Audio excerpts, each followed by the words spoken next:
Hi, welcome back to another IGTV for Deep Physio. I'm Sam, and today we'll be talking a little bit about ankle mobility and the lunge pattern and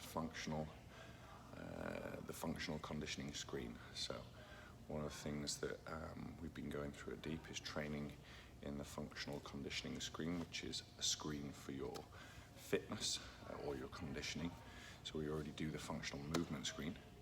We already do the Y balance test. So we've got the functional movement screen to ID the pattern that may be dysfunctional in the athlete. We've got the Y balance test to grade how bad that dysfunction is. And then we've got the functional conditioning screen to grade their fitness. So if they have good movement, good control, are they able to maintain that? And do they meet specific strength requirements that are needed for sport? So it's a screen rather than a test. One of the first things they look at, and they do look at this in the lunge pattern of the FMS, is ankle mobility. So if we have athletes that are lacking weight-bearing dorsiflexion, it's a huge problem in being able to generate power in the hips and good position in the hips. So it's one of the first things they look at.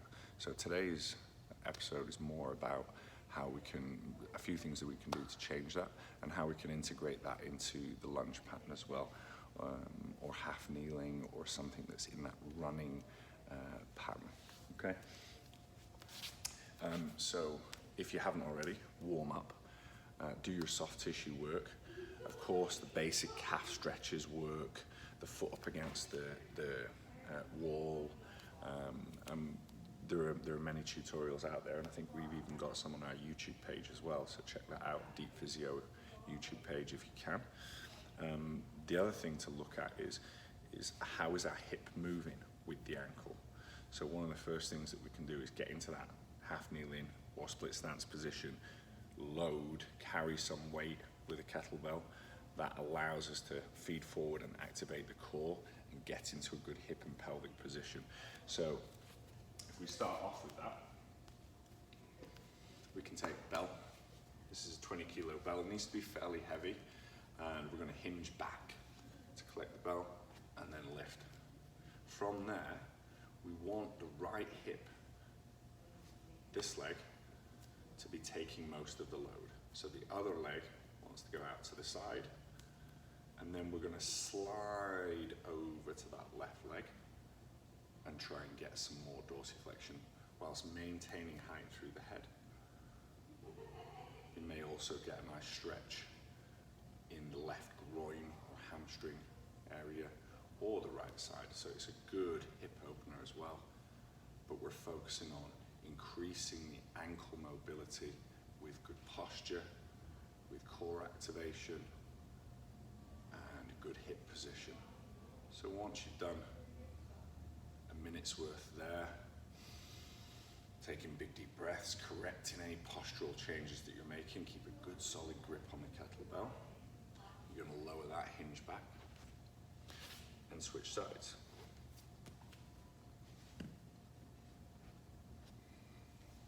Always maintain good breathing. You will notice differences from side to side. Try and keep your eyes and your head up. If we look down, what tends to happen is our posture falls forward and we're in a less ideal position. Now don't worry about how much ankle range you're getting, but just go through the process and try and stick to the key principles. Maintaining height, maintaining grip. Big deep breaths. Once we've finished that, we're going to leave the 20-kilo bell out of the way, and we're going to use a smaller bell. We're going to do a hip hinge exercise, but we're going to use the floor. So we're going to lay down. We're going to use the floor to create a high proprioceptive feedback to the body, so we know we're maintaining good thorax position, pelvic position, while we're moving the femur in the socket.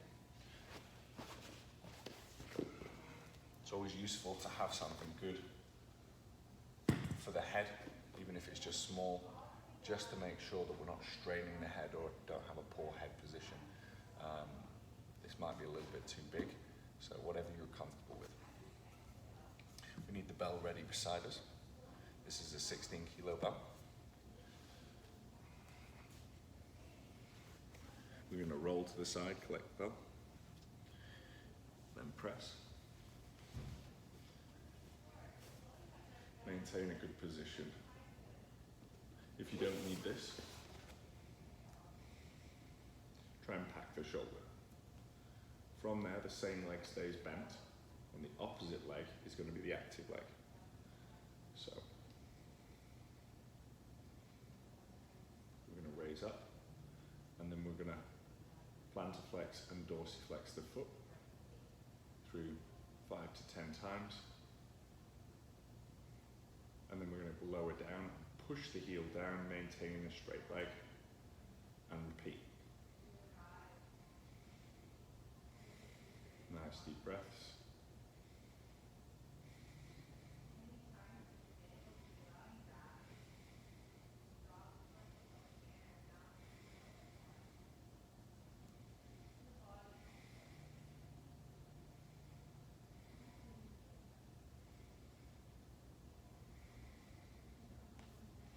Two hands on the bell, lower to chest, lower down, move to the other side.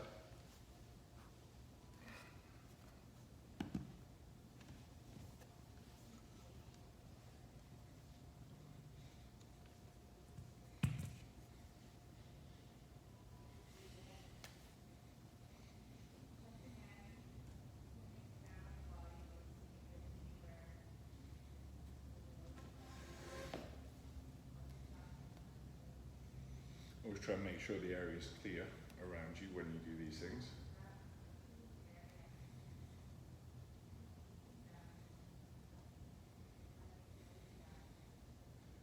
Push that heel down, maintain that straight knee. Try and gain some hip extension on the way back. Some glute activation. Sink that left shoulder in and pack it.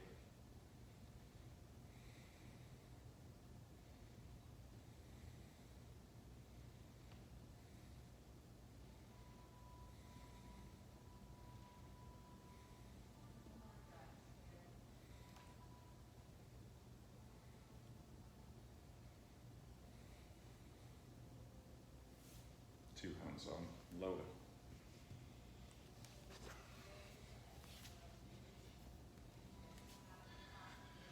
Once we've done that, we want to integrate our new movement.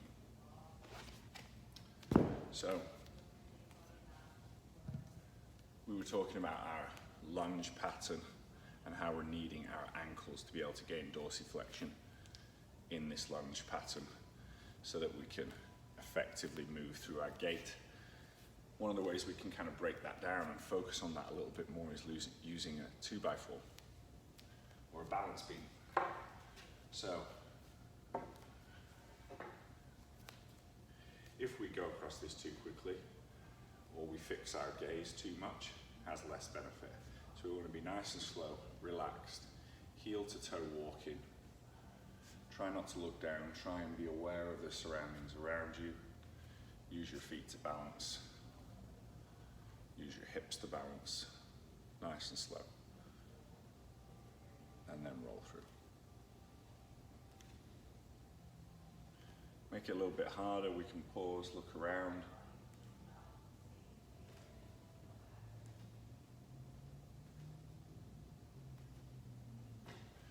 You can also make it more challenging. Make it a slightly unstable surface so we can turn that 2x4 on the end. Always making sure we balance the risk with the reward.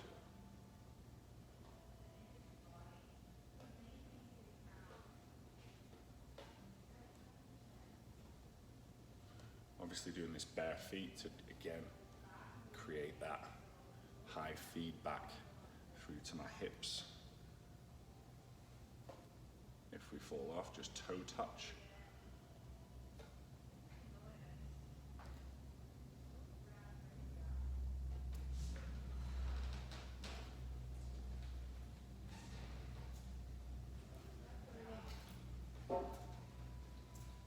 And take your time.